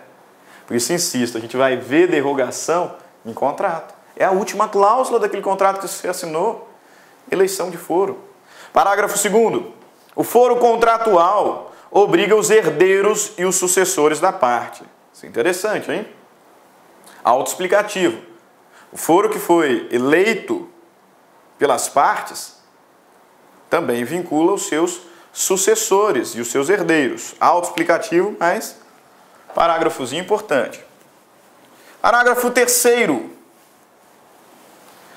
Antes da citação, a cláusula de eleição de foro, se for abusiva, pode ser reputada ineficaz de ofício pelo juiz, que determinará a remessa dos autos ao juízo do foro do domicílio do réu. Então, as partes escolheram um foro. Mas o próprio juiz verificou que é abusivo.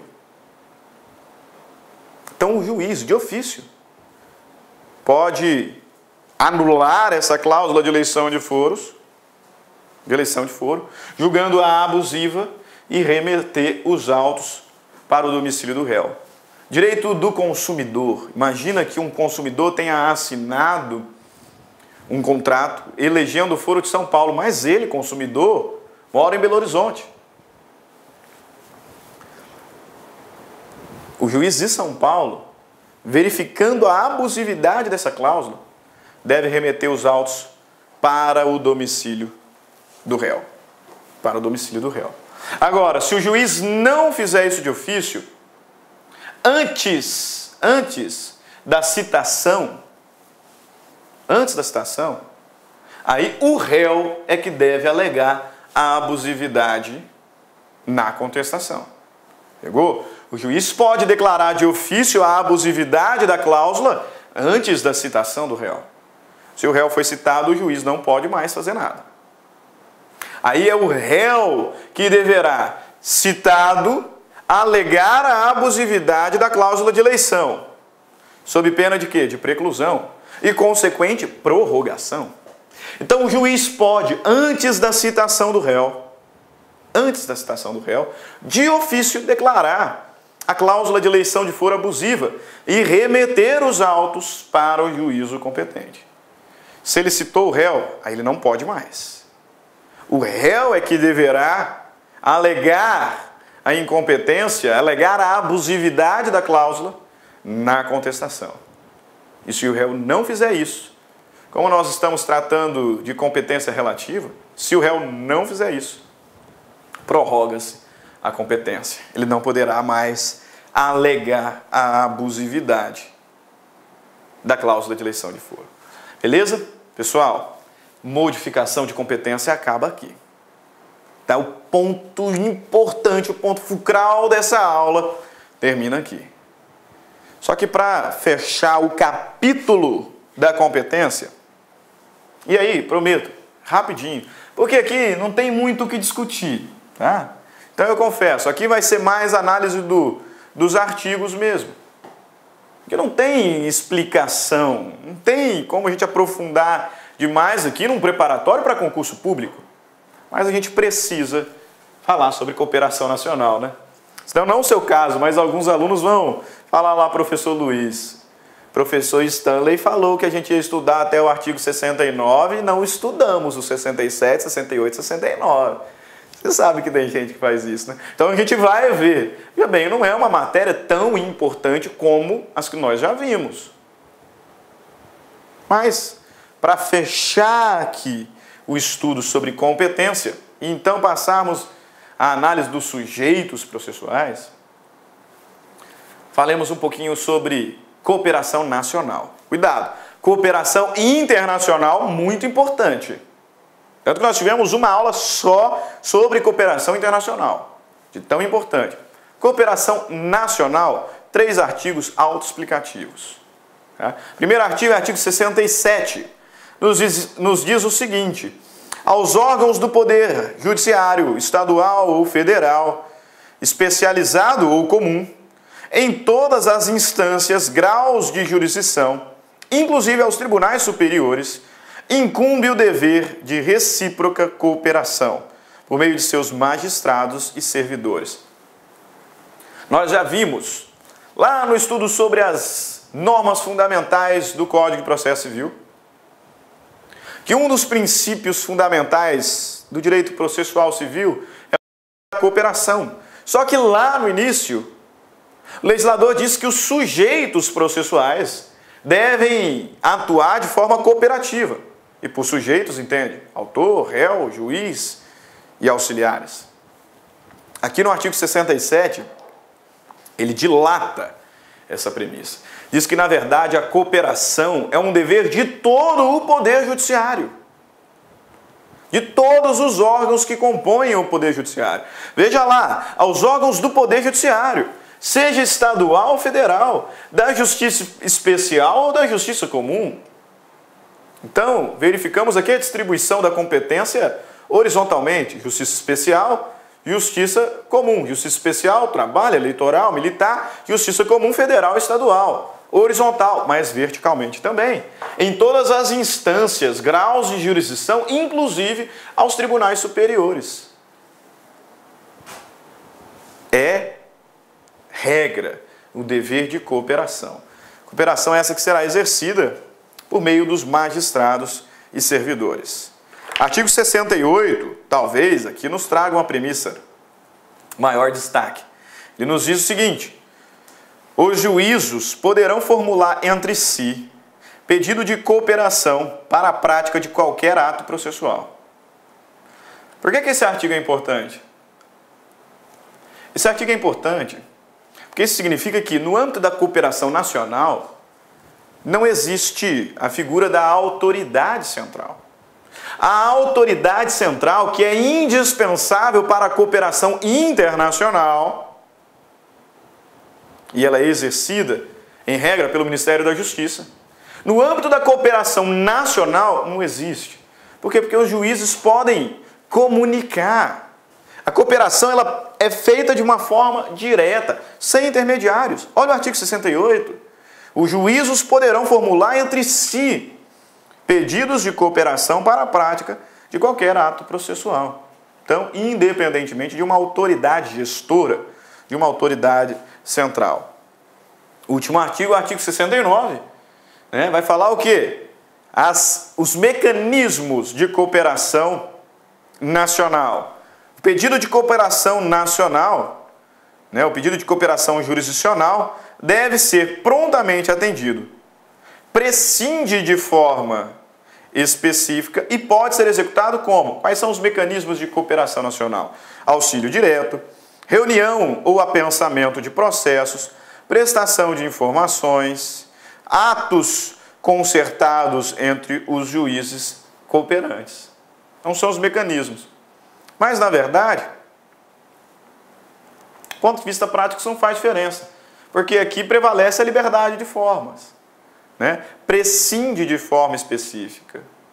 E aí pode ser executado em alguma dessas espécies. Quais são os pedidos de cooperação que geralmente são feitos aqui no Poder Judiciário? Quais são? Rol exemplificativo apresentado pelo parágrafo 2º do artigo 69. Exemplificativo.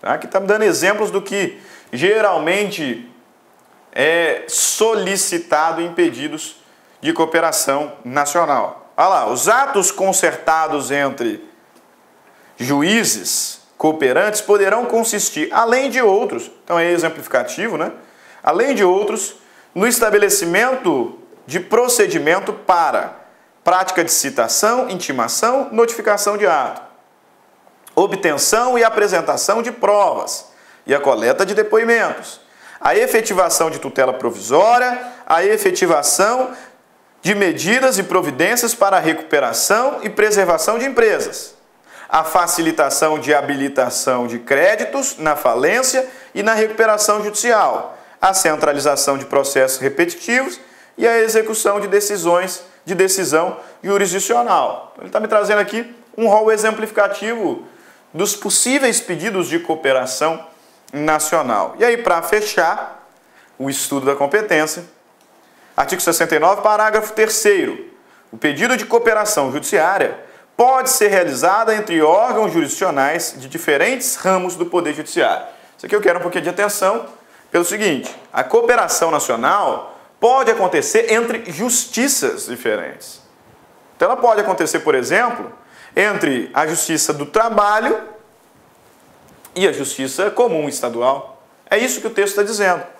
Pedido de cooperação pode ser realizado entre órgãos jurisdicionais de diferentes ramos do Poder Judiciário. Sem segredo. Cooperação nacional, molezinha, texto autoexplicativo. Se me cabe aqui dar algum destaque, faço 2.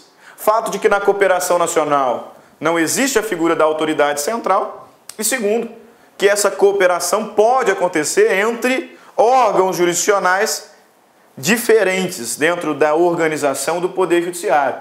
Um lado a Justiça do Trabalho com Justiça Civil, Justiça Comum Estadual Civil, é possível. Destaque que eu faço. E aí, para fechar os nossos encontros sobre competência, algumas questõezinhas rápidas aqui, para a gente fechar o assunto de forma definitiva.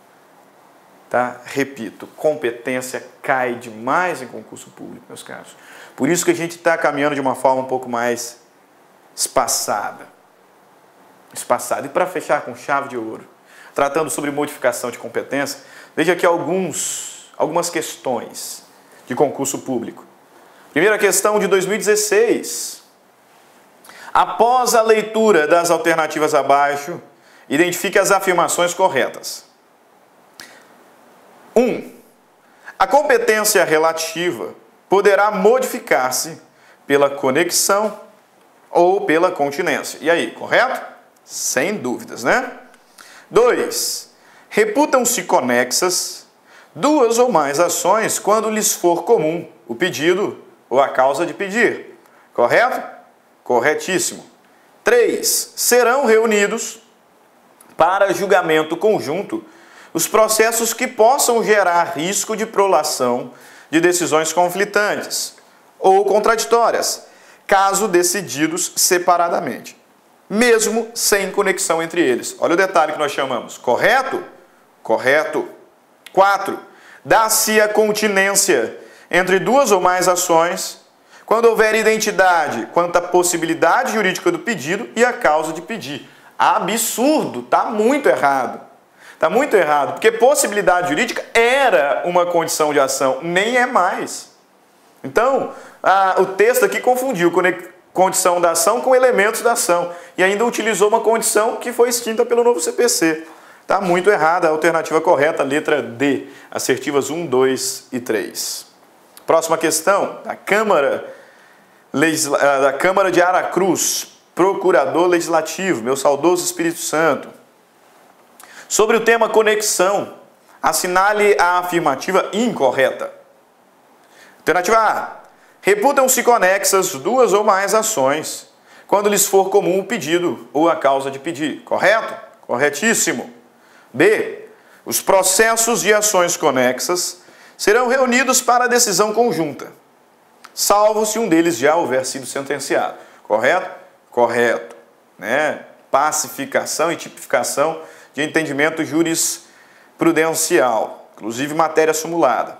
C. Não se aplicam as regras de conexão à execução de título extrajudicial e à ação de conhecimento relativa ao mesmo ato jurídico. Errado. Errado, nós vimos que, à luz do novo CPC, podem ser reunidas, ações conexas, mesmo que uma seja ação de execução e outra ação de conhecimento. Então, já matamos aqui a alternativa incorreta, letra C. Próxima questão. 2016, Procurador Municipal de Porto Alegre. Diante das regras de competência dispostas no Código de Processo Civil, assinale a alternativa incorreta. A. Prorroga-se a competência territorial, fixada em cláusula abusiva de eleição de foro, se não alegada a abusividade na contestação. Olha que alternativa brilhante. Prorroga-se a competência territorial fixada em cláusula abusiva de eleição de foro, se não alegada a abusividade na contestação. Perfeito, mesmo que a cláusula seja abusiva. Se o juiz assim não a declarou antes da citação do réu, e se citado o réu não alegou na contestação, preclui o seu direito e, consequentemente, teremos a prorrogação. Interessantíssima e corretíssima afirmativa. B. A modificação da competência determinada em razão da pessoa, realizada por convenção das partes, somente produzirá efeitos depois de homologada pelo juiz. Razão da pessoa? Competência absoluta? Modificação? Balela. Competência absoluta não pode ser modificada. E aqui, homologação do juiz é só uma pegadinha, né? Competência absoluta nunca pode ser modificada. C, correta por consequência, né? Quando houver continência e a ação continente tiver sido proposta anteriormente, no processo relativo à ação contida, será proferida sentença sem resolução do mérito. Caso contrário, as ações serão necessariamente reunidas. Texto da lei. Correto. E D. Reputam-se conexas duas ou mais ações quando lhes for comum o pedido ou a causa de pedir. Perfeito. Alternativa correta, incorreta, letra B. Para fechar a nossa aula, última questãozinha. Questão de advogado do Compesa, de 2016, nos diz o seguinte: a respeito das disposições sobre função jurisdicional, assinale a afirmativa incorreta. Alternativa A. A competência entre duas ou mais ações ocorre quando há identidade, ou melhor, a continência entre duas ou mais ações ocorre quando há identidade quanto às partes e a causa de pedir, mas o pedido de uma, por ser mais amplo, abrange o das demais. Perfeito conceito de continência. B. Os processos de ações conexas serão reunidos para decisão conjunta, salvo se um deles já houver sido sentenciado. Correto? C. A competência determinada em razão da matéria, da pessoa ou da função é inderrogável por convenção das partes. Correto? Letra D. As partes podem modificar a competência em razão do valor e do território, elegendo o foro onde será proposta a ação oriunda de direitos e obrigações. Mas a cláusula de eleição de foro não vincula os herdeiros e sucessores. Vincula, sim. A alternativa está incorreta. E aí a última alternativa, a incompetência absoluta ou relativa será alegada como questão preliminar de contestação. Correta. A alternativa incorreta era a letra D. D de dado. É isso aí, pessoal. Assim a gente conclui mais um módulo do novo CPC, o módulo de competência. Foram 4 aulas sobre o assunto. Assunto importantíssimo para você, concurseiro. Dê prioridade ao estudo sobre competência. Se tem alguma dúvida, volta. Tá? Você pode aí me procurar lá nas redes sociais, não tem problema. Busca lá no meu Facebook, busca no Instagram. Se tiver alguma dúvida, pode me mandar um direct. Assim que possível eu te respondo. Só falar, professor, eu sou aluno da LAC, fiquei com dúvida num determinado ponto. E eu te respondo com toda certeza. O tema é muito importante e muito provável cairá na sua prova. Então não fique com dúvidas. E na verdade essa é a minha expectativa.